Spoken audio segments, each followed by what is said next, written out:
Hello, good day. This is homework 5, problem 4. First is we're going to generate dataset community with the content of the fields user ID and the community ID. So I've created this file and the content in the S3 bucket.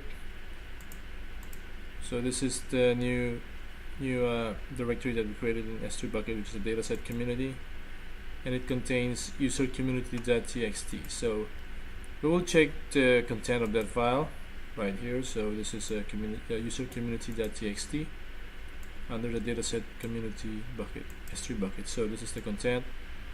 So it corresponds to the user ID that we generated in our problem 2. So now let's check on the part2 input. So this is the part2 input that we're going to include in this application as our input file. So it will join these two records through a user ID key. So that is part of the requirement.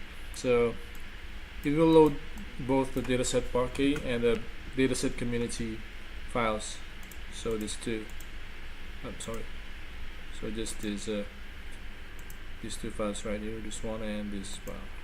Okay, so this contains 50 records. It was duplicated from our previous run.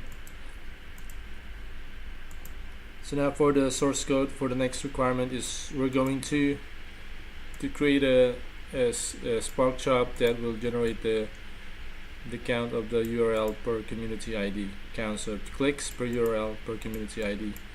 So the first thing is we're going to combine the data from the dataset part2 and dataset community. So the source code is in here. So we name it P4 query 1. Alright, so the input data there are two input data and one output file. So the complete source code is this, and then so this one is for the input data part2. So for the RDD one, this is the part2 file that we will fetch from S3. Okay, then we also generate the data from our input file too. So this is from our dataset community. So let's check on the run code right here for the arguments. So this is the file that we're going to run. Input data is part2 and the user community. So we run this in our local earlier. So the source code is just we joined the two RDDs, and then we just made some formatting right here. So we did the reduction per, so right here, so the reduction per URL and community, and then we just did a reduction where the key is the URL. So and then we get the final output from here. So let's run this application in our local, from our local, since we already set the input data correctly. Alright, let me first clear out this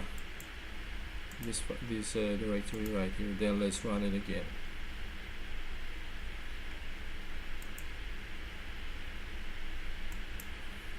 Okay, so we're running the application.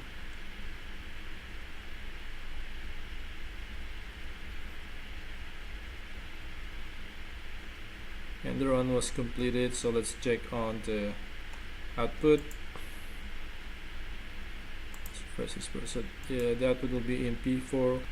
It should, so this is the result that we get when we run this in our local environment. So this looks correct because we get the URL and then the community and the number of clicks per community. Okay, now let's run this application in our EMR cluster. So this is the script that we used.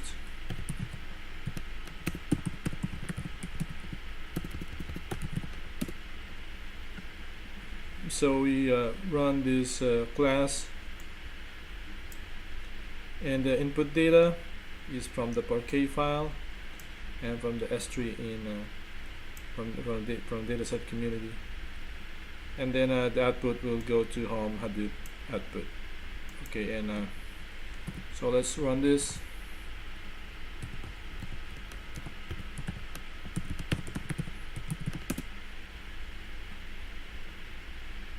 You should rename P4Q query, something like that.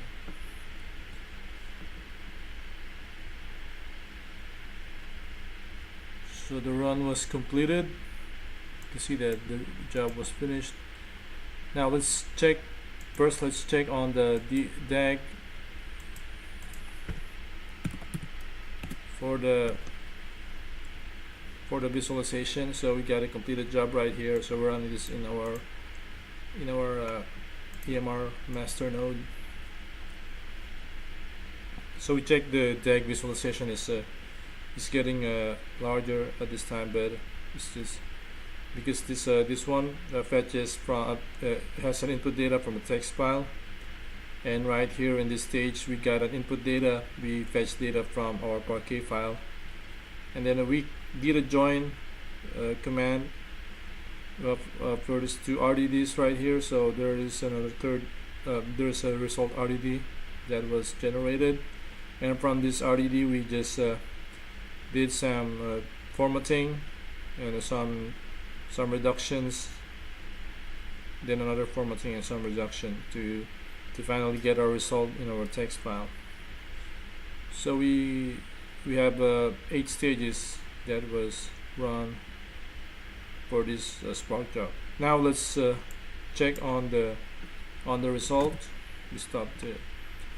So we see right here the result goes to home Hadoop output. So in this file, it's just the same result that we have from our local that we tested earlier. So and then the next requirement. So I will just add the explanation for the comparison in the document. So that's it for problem 4, and thank you.